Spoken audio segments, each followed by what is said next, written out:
সকাল সকাল বেরিয়ে গেলাম তরমুজ খাওয়ার উদ্দেশ্যে।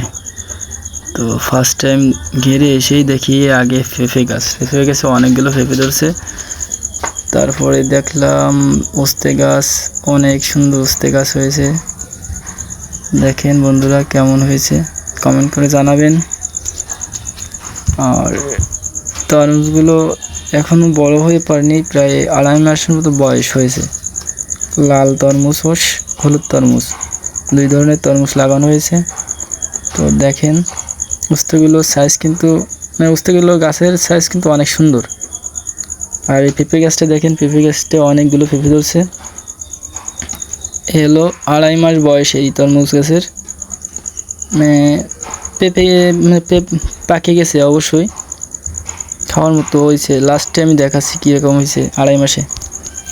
তো দেখেন এই হলো তরমুজ, হলুদ তরমুজ। আমি আগে কখনো খাইনি, এই ফার্স্ট টাইম খেলাম। তো আমার কাছে খুবই ভালো লাগছে, অনেক মিঠা। এরকম আসলে আমি খাইনি কখনো। তরমুজগুলো খুবই ভালো লাগছিল খেতে।